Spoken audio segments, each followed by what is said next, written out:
Assalamualaikum warahmatullahi wabarakatuh. Perkenalkan, kami dari kelompok 3.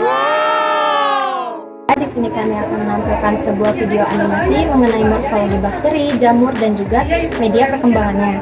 Saya Seruni dengan NIM 2306018 yang memaparkan materi mengenai morfologi bakteri. Perkenalkan, saya Devina Febrianti Mulyana dengan NIM 2310234. Saya memaparkan materi bagian morfologi jamur. Perkenalkan, saya Amelia Putri Gunawan dengan NIM 2308431 memaparkan materi media jamur. Saya Rayu Salimah dengan NIM 2309951 memaparkan materi mengenai media bakteri. Selamat menyaksikan. Tahukah kalian morfologi jamur, bakteri, dan media perkembangannya? Bakteri memiliki berbagai macam karakteristik. Pertama, dapat dilihat dari karakteristik fenotipiknya yang bisa dilihat dari bentuk, ukuran, serta ciri pewarnaannya. Metode yang dikembangkan oleh Hans Christian Gram pada bakteri dapat berupa gram positif yang memiliki peptidoglikan tebal atau gram negatif yang memiliki peptidoglikan tipis. Selain itu, bakteri memiliki berbagai macam bentuk, yakni berbentuk batang, kokus, atau spiral. Bakteri juga memiliki antigen yang dapat memicu respon imun tubuh. Struktur sel bakteri dibagi menjadi bagian internal dan juga bagian eksternal. Di bagian eksternal terdapat membran plasma, dinding sel, kapsul, fimbriae, pili, dan juga flagella. Sedangkan pada bagian internal terdapat sitoplasma, ribosom, nukleoid, dan juga plasmid.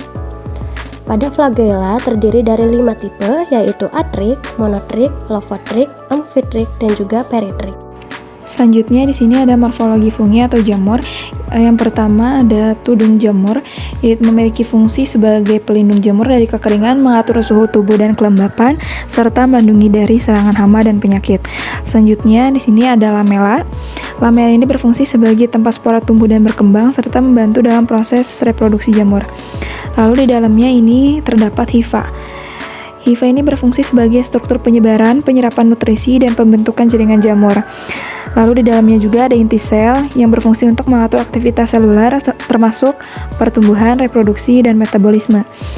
Lalu ada septa. Di sini fungsi septa sebagai struktur pembatas antara sel-sel hifa. Lalu di sini ada cincin. Cincin ini berfungsi sebagai pelindung dan membantu dalam penyebaran spora jamur saat dewasa. Lalu ada stipe. Stipe ini berfungsi sebagai struktur penopang tubuh jamur dan juga sebagai jalur transportasi nutrisi dari tanah ke bagian atas tubuh jamur. Lalu volva. Volva ini berfungsi sebagai pelindung bagi bagian bawah tubuh jamur yang masih muda serta berperan dalam perlindungan dan penyebaran spora saat dewasa.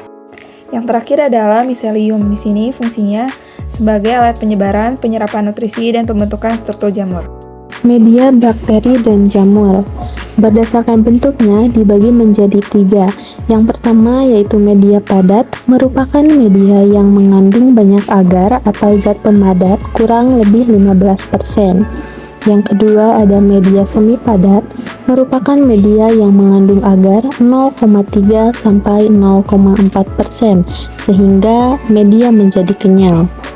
Yang ketiga media cair, merupakan media yang tidak ditambahi bahan pemadat, umumnya digunakan untuk pertumbuhan mikroalga. Berdasarkan komposisi atau susunannya dibagi menjadi 3. Yang pertama yaitu media alami atau non-sintesis, disusun dari bahan alami yang tidak diketahui dengan pasti dan biasanya langsung diekstrak seperti terigu, telur, daging, dan lain-lain. Yang kedua yaitu media semi-sintesis, disusun dari bahan alami dan sintesis.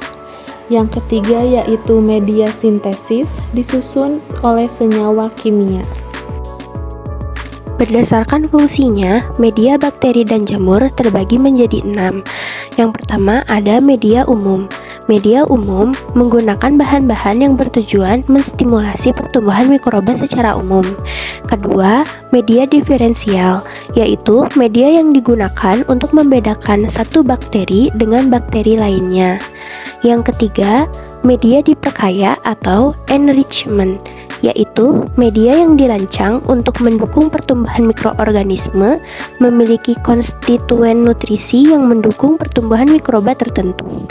Yang keempat, media selektif, yaitu media yang memungkinkan suatu jenis mikroba tumbuh dengan pesat sementara jenis mikroba yang lainnya terhambat. Yang kelima, media uji atau identifikasi, yaitu media yang digunakan untuk mengidentifikasi mikroba.